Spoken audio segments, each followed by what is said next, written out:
Minnesota Home and Garden. I'm your host Abby, and if you're new to this channel, we have a 40-foot city lot near Minneapolis, St. Paul, and we've turned our entire yard into a homestead and urban garden. So today we're going to do some winter sowing. Winter sowing is new to me, but I took a class this year because I wanted to try it for a very long time. And if you have, like me, have not had success growing flowers, both annual and perennial, by seed, this is a really good option for you to take care of. So many people with winter sowing use milk jugs. It's what you're going to see the most. But another really good option is a large grape container. We got these from Costco. They have holes on the bottom and they have holes on top, which you do need. Next, you're going to want to use an easy seed starting mix. Let's get this filled up. You'll notice that this is already quite damp. This is the right consistency of dampness that you want. You don't want it too saturated quite yet, but you want it plenty sticky like this.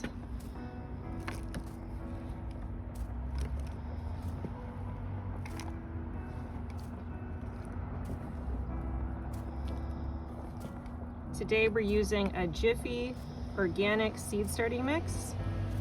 There's also quite a few other brands that you can find. They all should work great.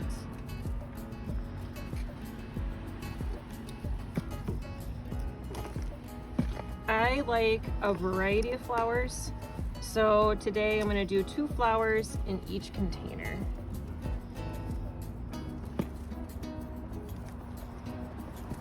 It's important to use a deep enough container so your plants have roots to grow as they sprout, and they have a place for the plant to grow into. That's really important.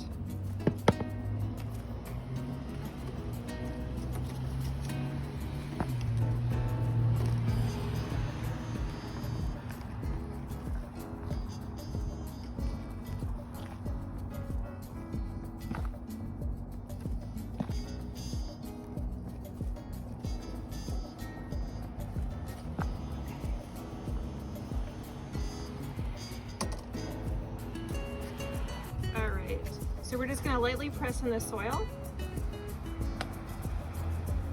Try to make it as even as possible. I noticed I didn't go all the way to the top. I'm leaving space for the plants to rise.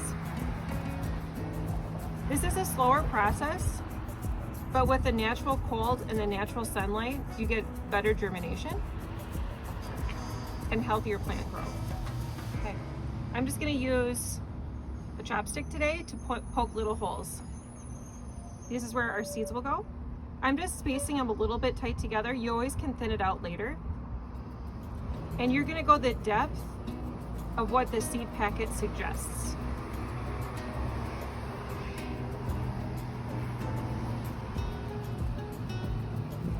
All right.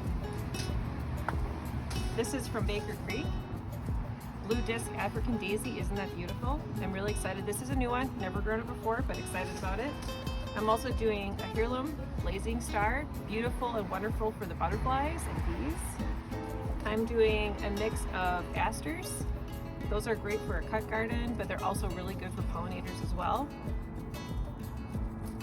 I'm doing a neat variety of echinacea. This is called green twister coneflower. Great for the bees, butterflies, beautiful cut arrangements, but this also have medicinal benefits. I'm also doing an English daisy, which should be a perennial in our zone. That's beautiful. And a painted daisy in a mixed color, also a perennial in our zone. So since we are near the city, we are on the verge of 4B and 5A, and this is the first week of March, so this is perfect timing to get started on this project. So I'm going to do a tiny little line here to kind of mark where I'm changing seeds. And then I'm going to just label right on top with permanent markers so I don't forget which seed is where. Again, it's okay to go a little bit thick on the seeds. You can always thin them out later and nothing will germinate 100%.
Okay, so we got all these put together. Everything's been labeled. The last thing you're want to do before you put it off to the north side of your property is you're going to want to do one final water. This kind of activates the seeds and kind of starts the process of germination and winter sowing. So what's good to remember here is to water them really well initially, then just leave them out to the elements. Just let them go until they start sprouting, just like you would an indoor plant.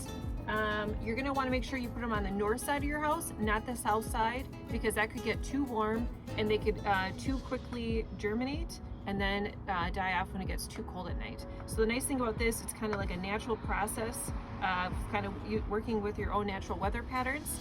And again, if you're in Minnesota, this is a perfect timing to do this. So it's the first week of March. So if you have some other flower ideas that you want to grow with winter sowing, comment below. But you can also do vegetables and many other plants if you're interested. So let's get these to the north side of the house and I'll keep you posted with updates. Okay, so we're at the north side of my property and we have our winter sowing containers in an easy area for us to access and monitor, but it's also to get a little bit of weather. You have to make sure that rain and snow can access these. So as you notice, there's holes on all these and there's holes on the bottom. So stay tuned for progress. Thanks, guys.